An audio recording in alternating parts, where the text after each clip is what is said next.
Today I'm going to dive into Chapter 9, Hereafter, a really good novel about a lady who's dead. She's a ghost, and she's discovering all the sensations that she's regaining as she continues to go through this sort of unknowing, unaware purgatory or something, with Eli in the dark shadows of the woods, and then Joshua, the teenager who drove his car over the cliff and died for a few seconds in the water and was able to see her because she saved him because she's a ghost, but nobody else could see her. And now her and Joshua are meeting up. She's going to high school with him. Chapter 9. After school ended, Joshua drove us back to Robbers Cave Park and directed me to our bench. Once seated, Joshua leaned against the edge of the concrete table, resting both elbows behind him on the tabletop. I sat quietly beside him, one leg crossed beneath me, the other propped up and cradled to my chest with my arm. We didn't speak for a while, probably because I was concentrating on anything but him. Mostly I tried to ignore the incredulous smile he would occasionally turn up at me. I had a feeling I knew what he was thinking, and to my deep embarrassment, I found I was right when he finally spoke. So, Amelia, do you remember when exactly you became a math genius? I glued my eyes to the tree line and did my best to shrug casually. I'm not a genius. I probably just studied. Like you should be doing right now. Joshua laughed. I do study. I have a 3.8 GPA until Miss Walters finishes with me anyway. And what's with the false modesty? I made a petulant little noise and turned around to glare at him. He smiled with feigned innocence, possibly pleased to get a rise out of me and to get me to look at him, finally. I whipped my head back to the tree line fast enough to send my hair flying around my face. For a few more moments, we sat in near silence, except for the sound of Joshua chuckling softly. He started to make a dramatic show of coughing, as if he had to do so in order to cover his laughter. The coughing was the last straw. I threw my hands up in protest. I'm not falsely modest, okay? I cried. I have no idea if I'm a genius. Obviously, I know differential equations, but I have no idea how or why. Anyway, maybe I have a terrible vocabulary, or I can't grasp geography or something. I trailed off weakly, losing all steam at the end of my quasi-defense. Joshua began to laugh outright. You're cute when you're angry, you know that? Ugh, I moaned, wrinkling my nose in disgust. Well, a little disgust, at least. That's patronizing, Joshua. More laughter, and then, see? Good vocabulary. Patronizing has 4 syllables. Despite myself, I laughed out loud, too. Soon enough, I forgave his teasing. For the rest of the afternoon, however, I made sure to keep almost the entire conversation focused on him, diverting his questions to get as much information about him as possible. I learned that he'd just turned 18 in August. It was currently late September and a Monday. I couldn't get over this new awareness of time, mostly because it was previously so absent, and that Joshua lived with his parents, his grandmother, and his 16-year-old sister, Jillian. I pressed him about what he did for fun, and he reluctantly confessed to his place as a center fielder on the school baseball team. When I pushed the subject, Joshua spoke about his athletic ability with modesty. But I could hear the pride in his voice when he speculated that a baseball scholarship, coupled with his good grades, would probably pay his way through college. It's not my absolute favorite thing in the world, Joshua said, but I do like playing. College ball couldn't hurt my chances of becoming a sports writer either.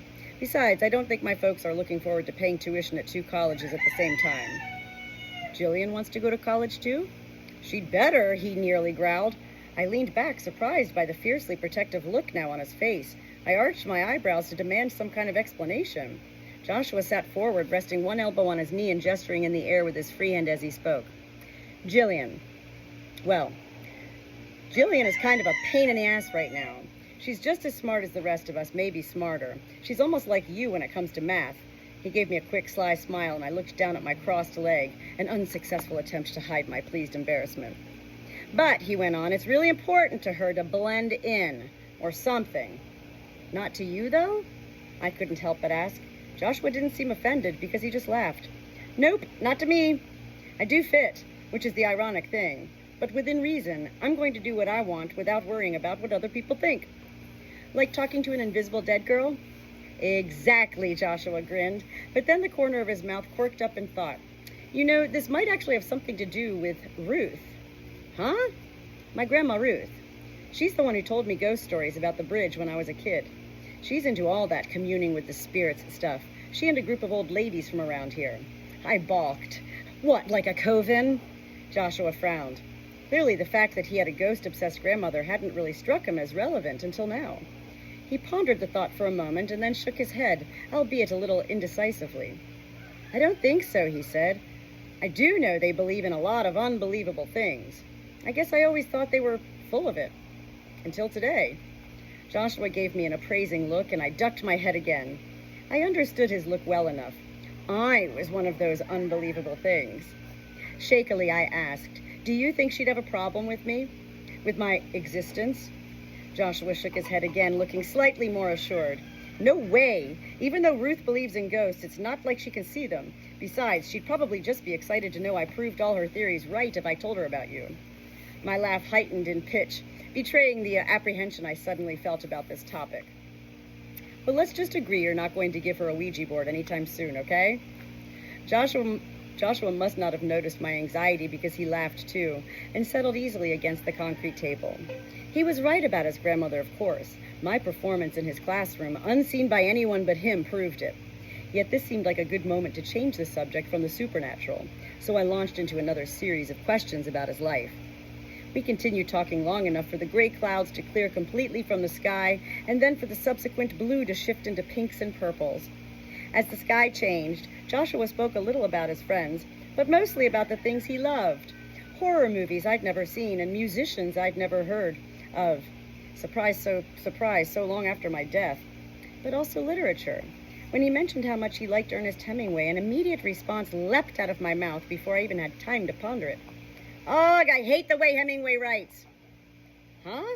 I thought you said you couldn't remember anything about yourself. I can't, I don't, I floundered, but I think I do remember not liking Hemingway. In reaction to the very name of the author, I had another one of those strange flashes. Suddenly, an image was bright and clear in my mind, a book in my hands, a thin paperback collection of short stories I read while sitting cross-legged in the grass. Summer sun lit up the memory, brighter than the one now setting upon Joshua and me. I struggled to shake myself free from the reverie, and when I did, Joshua looked at me expectantly, almost excitedly. I went on, frowning from the effort to recall the details of the flash. I actually remember reading this short story, something about a woman and man having this awful conversation while he's dying on safari. Anyway, I remember thinking, this is not for me. We were silent for a beat, and then he blew out one heavy breath. I guess I'd have to question your literary judgment, but, well, I'll be damned, Amelia. Yeah, I paused and then reverently added, dude. Joshua laughed and reached absently to brush his fingers across the back of my hand, which I'd laid on top of the bench. The sudden burn on my skin was familiar now, no less fantastic than it was earlier today, but a little more expected, and very welcome. I shivered at his touch, and inexplicably the edges of my vision began to blur. At first I thought the shiver had done something to my eyesight, but I quickly realized the change in my vision had nothing to do with my shaking. Judging from the abrupt shift in my surroundings, I was having another flash.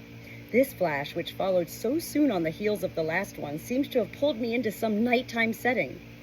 Now I knelt in the grass, huddled over a cold metal object, a small telescope, I think, propped up on short tripod legs.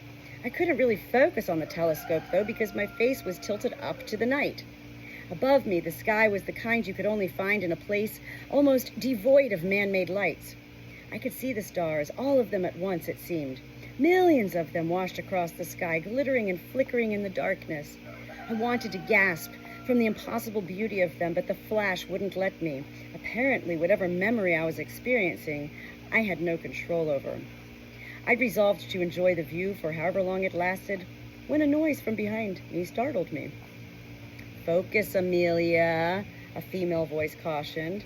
You aren't going to get a science credit if you don't at least try to finish your work. Beyond my control, the flash me sighed. Yeah, Mom, and if I wasn't homeschooled, class would have been over about 6 hours ago. My thoughts raced. My mom? I was talking to my mom? I wanted so badly for the woman to continue speaking, for the flash to keep going. I felt almost physical pain when it ended, shimmering and fading around me until the afternoon sunlight flooded back into sight.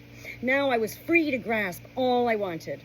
I dragged in a ragged breath, one that must have frightened Joshua because he immediately spun around to face me. "Amelia," he asked, "what's wrong? What happened?" I shook my head. I'm not sure. I think I just remembered something else. What?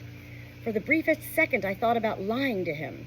I had the inexplicable urge to keep this memory all to myself, to hoard it away like some secret. But looking up into his midnight blue eyes, the moment passed. I didn't want to keep anything from him. I wasn't even sure I could. "My mom," I answered. I remembered my mom, I think. He flopped heavily against the picnic table, obviously stunned. "What do you mean? Did you see her?" "No, I just heard her voice." "Huh?" he said, staring blankly out into the tree line. "I think I'm a little confused by how this remembering thing works for you, Amelia." "You and me both," I muttered, looking down at the bench. Concentrating on the cracks and imperfections in the concrete beneath me, I tried to recall what I'd heard. The tenor of my mother's voice, the flavor of her words. Were we fighting in that memory? Had she been angry with me or I with her? When I looked up at Joshua, I realized he had turned back to me and was waiting for some further response. I sighed and shrugged. "Honestly, Joshua, I have no idea how I'm remembering all of this stuff or why. I kind of think it has something to do with you, actually." Joshua blinked. "Me? Why?"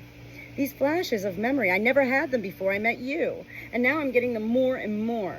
Twice just now while we were talking. So I think maybe you might have triggered the memories somehow." Joshua pondered the suggestion for a moment, and then he broke into a huge grin. "Well, that's a good thing, right?" I bit my lip, frowning. "I guess so. It's just a lot to take in, you know." "Definitely," Joshua murmured. I could tell from the glow in his eyes, however, that he wasn't really thinking about how this was a lot to take in. He looked excited. Thrilled, in fact. He confirmed my suspicions with an empathetic nod. "No matter what, Amelia, you have to admit it's still pretty cool." "Cool?" I raised one eyebrow. "Yeah, you know, cool, kick-ass, awesome, etc."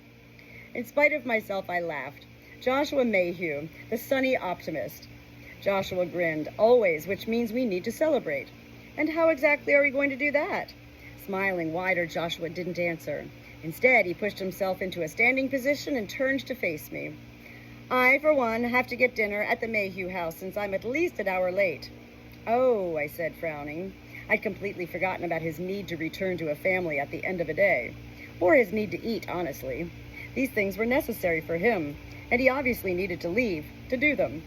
The ache at my chest curled at the thought of watching him drive away, but I tried to keep the sound of it out of my voice. I guess I'll see you tomorrow, or something? We'll celebrate then?" A strange look passed over Joshua's face, one I couldn't place. As he had when we'd spoken yesterday. Was it really only yesterday we'd had our first full conversation? He ran one hand through his hair and left it on the back of his neck. After a moment of awkward silence, I realized what I was missing. Joshua looked shy, even embarrassed. Bold, confident Joshua Mayhew actually seemed nervous about something. He stared at me for a moment, and then must have gathered up the courage to ask one halting question. "Actually, I was thinking you might like to come over tonight to meet my family." I blinked, unsure of what to say. I didn't even want to mention how little I wanted to meet his grandmother, despite her inability to see me. Slowly, I stumbled through my answer. "Joshua, well, I'd love to. But isn't this a little fast, considering they can't really meet me back?" Joshua ducked his head down, but not before I saw him flush a deep pink. "Yeah, you're probably right, too fast," he muttered, trailing off at the end. His eyebrows drew together as a small, embarrassed smile tugged at his lips. Kind of a flattering look on him, really. I bent slightly forward to watch his face for a moment longer. He couldn't seem to meet my gaze, and for some reason, his discomfort made the little ache in my chest curl pleasantly outward. I took a quiet breath for courage and then asked, "Are you worried about my opinion of your family?" The other way around wouldn't make much sense, would it? "No," I said, "it wouldn't. But are you afraid I'm, what, not going to like them?" "No, you don't seem like the type. I'd still like to know your opinion, though. I have a feeling it's going to matter."